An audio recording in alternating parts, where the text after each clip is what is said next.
Hello friends, kinematics में आगे बढ़ते हुए आज हम एवरेज रेट ऑफ चेंज और इंस्टेंटेनियस रेट ऑफ चेंज के बारे में पढ़ेंगे। तो देखिए दोस्त, जो एवरेज रेट ऑफ चेंज होता है इसमें हम बॉडी के मूवमेंट को एक इंटरवल में स्टडी करते हैं। देखिए कैसे, अगर हम एवरेज रेट ऑफ चेंज की बात करें तो अगर हमारा ये एक्स एक्सिस हुआ, ये वाई एक्सिस हुआ और ये हमारा कोई फंक्शन हुआ, ठीक है, तो ये बॉडी की पोजीशन हो गई x1, y1 पे, और ये बॉडी की पोजीशन हो गई x2, y2 पे, और इसको सपोज कर लीजिए ये P हो गया और ये हमारा Q हो गया। ठीक है दोस्त, तो जो एवरेज रेट ऑफ चेंज होगा वो x1 और x2 इन दोनों के इंटरवल के बीच में और y1 y2 के इंटरवल के बीच में, मतलब x1 और x2 इंटरवल के बीच में क्या चेंजेज आई उसको बताएगा। जैसे अगर मैं एवरेज रेट ऑफ चेंज की बात करूं, एवरेज रेट ऑफ चेंज तो हमारा हो जाएगा डेल्टा वाई अपन डेल्टा एक्स, यानी y2 माइनस y1 अपन x2 माइनस x1। क्या हो जाएगा? y2 माइनस y1 अपन x2 माइनस x1। ये हमारा हो जाएगा एवरेज रेट ऑफ चेंज, अगर एक कोई हमारा एक फंक्शन हुआ तो। अभी हम बात एवरेज वेलोसिटी और इंस्टेंटेनियस वेलोसिटी की बात इसके बाद करेंगे। आगे हम समझ लें कि एवरेज रेट ऑफ चेंज क्या होता है और इंस्टेंटेनियस रेट ऑफ चेंज क्या होता है। तो अगर हम बात करें इंस्टेंटेनियस रेट ऑफ चेंज की, तो यह किसी एक पार्टिकुलर टाइम या पार्टिकुलर इंस्टेंट के लिए डिफाइन होता है, जबकि हमारा एवरेज रेट ऑफ चेंज एक पार्टिकुलर इंटरवल के लिए डिफाइन होता है। हमारा इंस्टेंटेनियस रेट ऑफ चेंज एक इंस्टेंट के लिए डिफाइन होता है, जबकि हमारा एवरेज रेट ऑफ चेंज एक पार्टिकुलर इंटरवल के लिए डिफाइन होता है। तो आइए देखते हैं। सपोज कीजिए ये हमारा कोई फंक्शन है, अगर हमें इसकी इंस्टेंटेनियस रेट ऑफ चेंज निकालनी हो तो हम एक पार्टिकुलर इंस्टेंट पे, ये हमारी एक्स एक्सिस हो गई, ये हमारी वाई एक्सिस हो गई, हम एक पार्टिकुलर इंस्टेंट पे इसके रेट ऑफ चेंज को कंसीडर करेंगे। इसका जो डिनोशन होता है वो ऐसे होता है, इंस्टेंटेनियस रेट ऑफ चेंज, इसको हम बोल सकते हैं dy अपन dx, या फिर यह स्लोप क्या हो सकता है, उस फंक्शन का उस पॉइंट पे स्लोप हो सकता है। ठीक है दोस्त, उस फंक्शन का उस पॉइंट पे स्लोप हो सकता है, इसको हम dy बाई dx बोलते हैं, या फिर इसको बोल सकते हैं delta y upon delta x, where limit x tends to 0। यानी जब हमारा x 0 की तरफ टेंड्स कर रहा हो, उस टाइम डेल्टा y में क्या चेंजेज आई, ठीक है, उस टाइम डेल्टा y में क्या चेंजेज आई उसको बताएगा हमारा क्या, इंस्टेंटेनियस रेट ऑफ चेंज। तो ये होता है इंस्टेंटेनियस रेट ऑफ चेंज। इसमें हम अगर हमें इंस्टेंटेनियस रेट ऑफ चेंज निकालना हो किसी पॉइंट पे, तो हम उस पॉइंट पे सीधे स्लोप निकाल देंगे। क्या निकाल देंगे? स्लोप निकाल देंगे। अगर ये हमारा एक्स एक्सिस से पॉजिटिव डायरेक्शन में थीटा एंगल बना रहा हो, तो जो इंस्टेंटेनियस रेट ऑफ चेंज होगा वो कितना हो जाएगा, tan थीटा। ठीक है, चलिए आगे बढ़ते हैं। अब हम पढ़ेंगे एवरेज वेलोसिटी और इंस्टेंटेनियस वेलोसिटी। ठीक है दोस्त, चलो।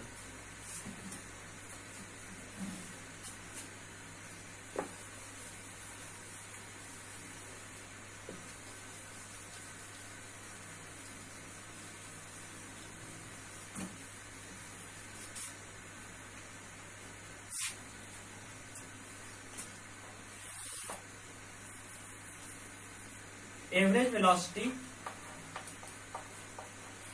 और इंस्टेंटेनियस वेलोसिटी। वेलोसिटी क्या होता है? Rate of change of position. Velocity क्या होता है? Rate of change of position, इसको हम बोलते हैं वेलोसिटी। तो वेलोसिटी भी दो प्रकार की हो जाती है। एक हो जाती है एवरेज रेट होता है वेलोसिटी का, और एक होता है इंस्टेंटेनियस वेलोसिटी। वेलोसिटी होता है डिस्प्लेसमेंट अपॉन टाइम। क्या होता है? Displacement upon time. तो हम इस फंक्शन को दो तरीके से डिफाइन कर सकते हैं, या दो तरीके से इसकी स्टडी कर सकते हैं। एक तो एक पार्टिकुलर इंटरवल में, कि किसी पार्टिकुलर इंटरवल में उसने कितना डिस्प्लेसमेंट ट्रेवल किया। तो एक हो सकता है किसी पार्टिकुलर इंटरवल में, और दूसरा हो सकता है किसी पार्टिकुलर इंस्टेंट पे,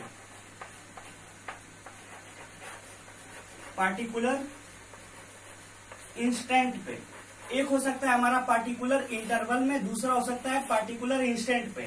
तो जो पार्टिकुलर इंटरवल में होगा उसे हम average rate of change in velocity बोलेंगे, और जो हमारा पार्टिकुलर इंस्टेंट पे होगा उसे हम इंस्टेंटेनियस वेलोसिटी बोलेंगे। ठीक है, आइए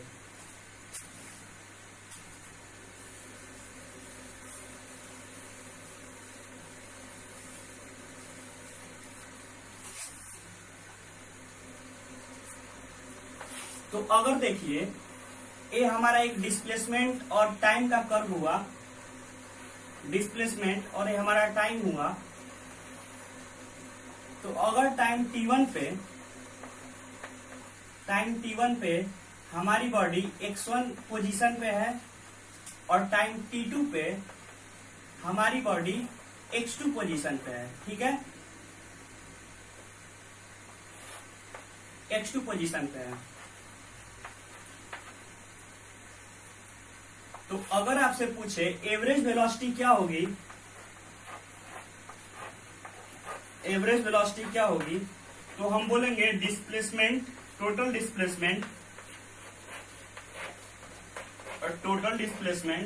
अपॉन टोटल टाइम। तो इसको हम बोल सकते हैं delta x upon delta T. ये हमारा क्या हो जाएगा? एवरेज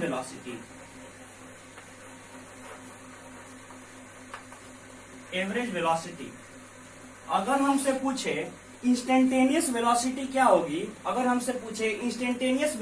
होगी, तो उसको हम डिफाइन करेंगे किसी पार्टिकुलर इंस्टेंट पे या किसी पार्टिकुलर टाइम पे। तो इसको ऐसे बोल सकते हैं कि अगर हमारा कोई एक फंक्शन है, ये हमारा डिस्टेंस है, ये हमारा टाइम है, तो किसी टाइम t1 पे या किसी टाइम x इक्वल टू किसी टाइम t पे अगर आपसे पूछे कि इसका इंस्टेंटेनियस वेलोसिटी क्या होगा, तो हम क्या करेंगे? यहाँ पे एक स्लोप ड्रा करेंगे और उस स्लोप की वैल्यू फाइंड कर देंगे इस पॉइंट पे। इस टाइम t पे हम एक स्लोप ड्रा करेंगे और उस स्लोप की वैल्यू फाइंड कर देंगे, तो हमारा क्या हो जाएगा? Instantaneous velocity. तो इसको हम डिनोट कर देंगे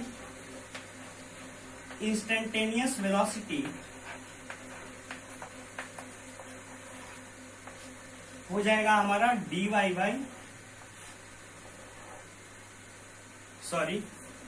dx बाई dt, या फिर इसको हम बोल सकते हैं delta x upon delta t, where limit t tends to 0। ये हमारा हो जाएगा इंस्टेंटेनियस वेलोसिटी, और ये हमारा हो गया average rate of change in velocity. तो ये दो तरीके की वेलोसिटी होती है जिसको हमने यहाँ पे डिफाइन कर दिया। अब हम बात करेंगे एक्सेलरेशन की, कि एक्सेलरेशन क्या होता है। क्योंकि किसी भी मोशन को गवर्न करने के लिए हमें दो चीजों की जरूरत होती है, एक वेलोसिटी और दूसरा एक्सेलरेशन। और वेलोसिटी किसी पार्टिकुलर डायरेक्शन में होती है, तो अलग किसी और डायरेक्शन से उसका कोई भी लेना देना नहीं होता, क्योंकि स्पेस में जब बॉडी मोशन कर रही होती है तो उसका एक पार्टिकुलर वेलोसिटी होता है, पार्टिकुलर एक्सेलरेशन होता है, एक पार्टिकुलर डायरेक्शन होता है, जिसका अनदर पार्टिकुलर डायरेक्शन या पार्टिकुलर वेलोसिटी से कुछ भी लेना देना नहीं होता। वह एक इंडिपेंडेंट होता है, अपने आप में एक यूनिक होता है। तो ये हो गया हमारा वेलोसिटी। अब हम बात करेंगे एक्सेलरेशन की। तो एक्सेलरेशन क्या होता है? Rate of change in velocity it is called acceleration. Acceleration होता है जब वेलोसिटी किस रेट से चेंज हो रही है, या तो वेलोसिटी बढ़ रही होगी या तो वेलोसिटी घट रही होगी, इसको हम क्या बोलेंगे, एक्सेलरेशन। अगर वेलोसिटी घट रही होगी तो हम बोलेंगे डी एक्सेलरेशन। अगर इसका एग्जाम्पल लें तो आपके बाइक में थ्रोटल लगा होता है जिसे हम एक्सेलरेटर भी बोलते हैं, ठीक है। तो वो एक्सेलरेटर यहीं से आया, एक्सेलरेशन नाम के वर्ड से। चलिए आइए तो इसको नोट करते हैं।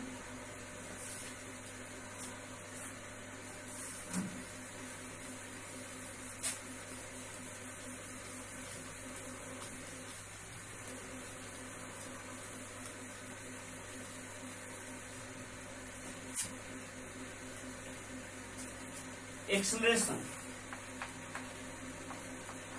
क्या होता है, rate of change of velocity. क्या, वेलोसिटी। तो अगर किसी भी क्वांटिटी के रेट ऑफ चेंज को अगर डिफाइन करना हो तो आप कैसे बोल सकते हो, acceleration a is equal to DV upon dt।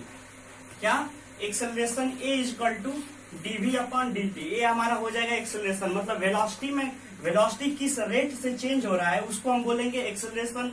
Acceleration हमारा पॉजिटिव भी हो सकता है, एक्सेलरेशन हमारा निगेटिव भी हो सकता है, और एक्सेलरेशन हमारा जीरो भी हो सकता है। जब बॉडी का एक्सेलरेशन जीरो हो मतलब वो वेलोसिटी एक यूनिफॉर्म वेलोसिटी से मूव कर रही होती है।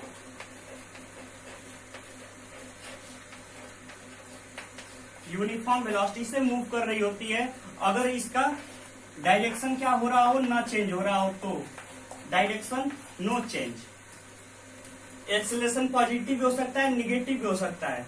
अगर इसको हम आगे बढ़ाएं तो अगर हमारे स्पेस में कोई बॉडी मूव कर रही होगी तो उसके पास एक्स एक्सिस, वाई एक्सिस और जेड एक्सिस तीनों में एक पार्टिकुलर मोशन हो रहा होगा, तो तीनों में एक पार्टिकुलर एक्सेलरेशन भी होगा। तो उसको हम ऐसे बोल सकते हैं, acceleration in x axis is equal to dvx upon dt, acceleration in y axis that it is equal to dvy upon dt, and acceleration in z axis it is equal to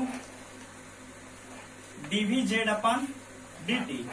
तो आज हमने पढ़ा instantaneous acceleration, instantaneous velocity, sorry, अब instantaneous acceleration क्या होता है। वैसे instantaneous acceleration नाम की कोई चीज नहीं होती, हमें उसकी जरूरत नहीं पड़ती, लेकिन अगर आपको एक इंस्टेंटेनियस एक्सेलरेशन निकालना हो तो आप बोल सकते हो acceleration, instantaneous acceleration is equal to D A upon D T. क्या हो जाएगा हमारा, D A upon D T. ये हमारा क्या हो गया, इंस्टेंटेनियस एक्सेलरेशन। ओके, अच्छा, एक्सेलरेशन इज इक्वल टू क्या, अभी हमने बताया था A is equal to DV upon dt, ठीक है। और dv को हमने बताया था dv is equal to dx upon dt, sorry, velocity is equal to dx upon dt। तो इसमें हम क्या करेंगे, dx का मल्टीप्लाई कर देंगे और यहां से हमें मिल जाएगा acceleration a is equal to dx upon dt। हमारा क्या हो जाएगा, velocity v into dv upon dx। या एक, सॉरी, एक सेकेंड,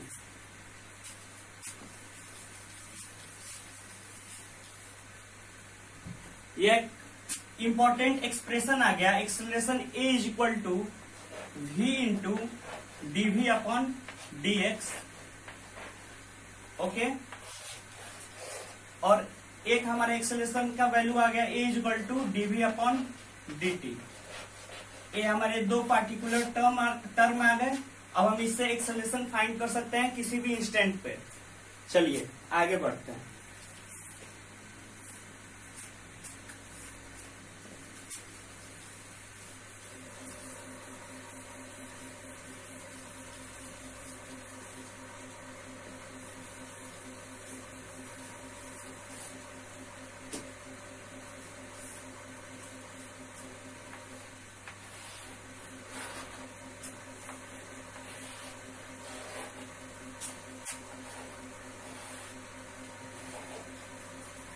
ये हमारा हो गया पोजीशन,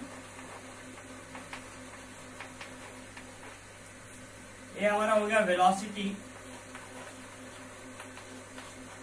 और ये हमारा हो गया एक्सेलरेशन।